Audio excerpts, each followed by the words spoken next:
Many, of course, say it is now time to unite against Russia and have a defiant stance against its aggression. Fair point? Not at all, actually. Jeremy Corbyn, I think, is speaking for the vast majority of the British public on this. This is just a Westminster bubble view that we should be uniting against Russia, because we haven't yet seen any evidence that Russia was responsible for this incident that took place. And I've been looking at the story very closely over the past 2 weeks, and there's more holes in the government narrative than there is in a large slab of Swiss cheese. For example, we're told by the government that this Novichok nerve agent was used, but how was it ingested? Where was it ingested? It works very quickly, Bill. 2 minutes it would take if somebody sprayed it over you for you to be totally paralysed and probably dead. So that would imply that the Skripals ingested this either on the bench where they were found or very close to it. But if it was sprayed, you'd have found a lot of members of the public would have been infected too. And yet we've got the consultant in emergency medicine of Salisbury Hospital writing to the Times to state that in fact no one had been treated there for nerve agent poisoning, and there had been just 3 significant cases of poisoning. So the story doesn't really add up, and Jeremy Corbyn is totally right here to remain sceptical and to ask for evidence. But of course the government is saying, well, this agent came from Russia. Theresa May now, she clearly has every reason, does she not, to expel 100 people. The government is adamant that Russia's behind it. Who else could be behind it? Well, the government was adamant, Bill, in 2003 that Iraq had WMDs. I remember that. We went to war on a false premise and 1 million people died.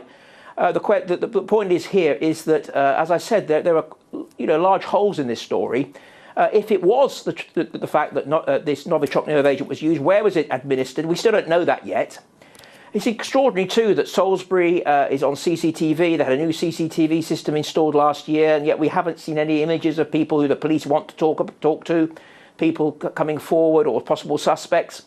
And so for the Theresa May, when the police haven't come up with anything yet, to actually go out in the House of Commons and say it's very likely it's Russia, I think is quite ridiculous. I think that there are other alternatives to what happened. We still don't really know what happened, actually, whether it was a nerve agent or whether it was another form of poisoning. And I think geopolitics is actually dictating the events here. But Neil, what about the chemical weapons watchdog, the OPCW? Yeah. It's finally investigating. So 2 questions here. Why do you think it's taken over 2 weeks, or about 2 weeks, for them to actually get onto the case? And secondly, though, surely once they come to their conclusions, you'll have faith that all answers will at last be found? Yeah, well, I think it's quite interesting that the OPCW did, as you said in your report, certify that Russia had destroyed all its chemical weapon stocks last year. Other countries could make Novichok. Have a look at the New Scientist today. Anybody watching this, the New Scientist has got a report in that magazine saying that experts have said that other countries could easily manufacture Novichok if indeed Novichok was used. So the idea that because it was Novichok, if it was Novichok, that it has to be Russia is not true. It could be other countries. Okay. And of course, to actually use Novichok would be pretty unsettled by the Russians, because it would be like leaving your calling card, wouldn't it? As George Galloway said, it'd be like leaving a bottle of vodka on the scene and a photograph of Vladimir Putin. So why would the Russians want to do that, knowing that there's a lobby in the West that want to increase sanctions on Russia and to try to take the World Cup away from Russia? Just finally, RT's become embroiled in the saga. Many MPs calling for the channel to be closed down. Well, MPs, of course, they're saying this is a propaganda channel funded by the Kremlin, which they claim is behind this assassination attempt. You're happy to come on this channel still? I mean, is it fair to say actually RT should be caught up in all of this?